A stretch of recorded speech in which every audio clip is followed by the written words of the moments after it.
ព្រោះតែមីលាក់ខ្លួនមួយចាននេះខ្ញុំត្រូវធ្វើដំណើរជិះឆ្លង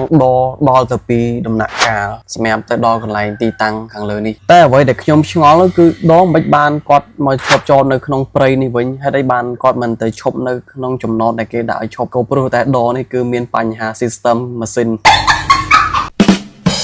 អូខេបើក្បាលដំបូងមកគឺយើងកំពុងតែរងចាំដងមកដល់ហើយឥឡូវនេះគឺខ្ញុំបានឡើងមកដល់ខាងលើដងហើយគឺទេសភាពផ្ទៃទន្លេពិតជាស្រស់ស្អាតសម្បូរទៅដោយខ្យល់ហើយនេះអូនហើយនឹងមិត្តភ័ក្តិរបស់អូនយើងធ្វើដំណើរ3នាក់នេះយើងកំពុងតែឆ្ពោះមកកាន់ដងមួយកន្លែងទៀតហើយនេះគឺដងកំពុងតែ air ឬ system ដងគឺសុកស្រាប់តែបើកមកអលត់ឈឹងហើយក៏រេជ្រុលទៅបុកច្រាំងខាងនោះតែម្ដងទៅ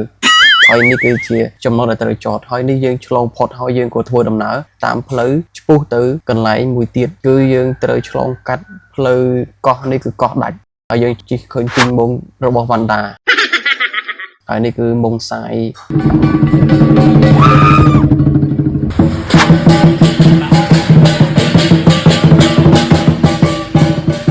បន្ទាប់ពីយើងយកមិត្តភ័ក្តិបានម្នាក់ទៀតហើយយើងក៏ធ្វើដំណើរឆ្ពោះទៅកន្លែងដមួយទៀតហើយនេះគឺយើងជិះកាត់វត្តនេះគឺពិតជាសម្បូរទៅដោយព្រៃឈើមែនទែនសុទ្ធតែជាដើមឈើព្រៃធំតែម្ដងជិះចូលមកដល់ហើយគឺថាត្រជាក់ភ្នែកត្រជាក់កាយតែម្ដងគឺដើមឈើនៅក្នុងវត្តមួយកន្លែងខាងលើនេះនៅលើកោះដាច់ហើយនេះគឺជាផ្លូវដែលយើងត្រូវធ្វើដំណើរទៅហើយពិតជាមានគ្រោះរដិរដប់ខ្លាំងមែនទែនហើយជិះចង់ធ្លាក់ម៉ាស៊ីនហើយនេះគឺយើងចូលមកដល់កន្លែងដមួយទៀតហើយគឺជាដទី2ហើយនេះគឺដទី2គឺបានមកដល់ហើយយើងកំពុងតែចាំដទី2ទាំងអស់គ្នាអូខេឥឡូវខ្ញុំបានឡើងមកលើដទី2នេះហើយខ្ញុំកំពុងតែផ្តិតយកនៅវីដេអូជុំវិញដខាងលើហ្នឹងហើយនេះគឺយើងបានចូលមកដល់ទីតាំងទឹកដីនៃ 7NG គឺនេះយើងមកដល់ទីតាំងខាងលើនេះហើយទីតាំងខាងលើនេះគឺនៅ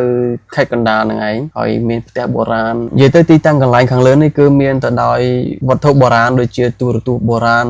ហើយនឹងក្អមហើយនឹងរទេះមានយ័ន្តខ្មែរបែបនេះទៅគឺបែបបុរាណតែម្ដងបងប្អូននេះគឺទេសភាពនៅច្រាំងនៃទន្លេគឺសម្បូរទៅដោយខ្យល់មែនតើបងប្អូនខេត្តនេះគឺសម្បូរទៅដោយភ្លៀងអញ្ចឹងគឺនៅតាមទន្លេនៅតាមសមុទ្រនេះគឺសម្បូរទៅដោយខ្យល់ហើយនេះគឺនៅជាប់មាត់ទន្លេតែម្ដងជាប់ในច្រាំងទន្លេតែម្ដងហើយនេះគឺគេសរសេរថាមីលាក់ខ្លួនអូខេហើយនេះគឺជាឧបករណ៍ចាស់ដូចជាចិញ្ចៀងដូចជា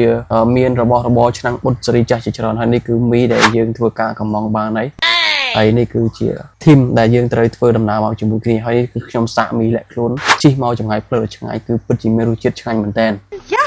ហើយនេះគឺខ្យល់មែនតើបងប្អូនខ្យល់មើលទៅសក់ក្បាលខ្ញុំគឺដឹងថាខ្យល់ខ្លាំងប៉ុណ្ណាខ្យល់បក់ចង់ប៉ើបងប្អូនហើយមកស្ទុះក្រោយមកស្រាប់តែមានភ្លៀងបន្ទាប់ពីភ្លៀងរាំងមកហើយយើងក៏ធ្វើដំណើរចេញទៅហើយនេះគឺពេលល្ងាចប្រហែលជាម៉ោង5គឺជិះដឆ្លងមកវិញនេះបងប្អូនមើលតែសកម្មភាពទឹកទន្លេទៅដឹងហើយគឺថាខ្យល់បក់ទឹករលកខ្លាំងមែនទែនប្រសិនបើយើងធ្លាក់ចុះទៅគឺប្រកាសជាគួចតែម្ដងហើយនេះយើងកំពុងតែធ្វើដំណើរចេញទៅហើយយើងឆ្ពោះទៅភ្នំពេញវិញដើម្បីបន្តការងារយើងបន្តទៀតហើយនេះគឺខ្ញុំបាន selfie នៅពេលដែលកំពុងជិះទៅវិញហើយមើលទៅសក់ក្បាលខ្ញុំទៅបងប្អូនគឺខ្យល់បក់ខ្លាំងមែនទែនហើយទឹករលកធំអរគុណបងប្អូននេះគឺចុងបញ្ចប់នៃវីដេអូ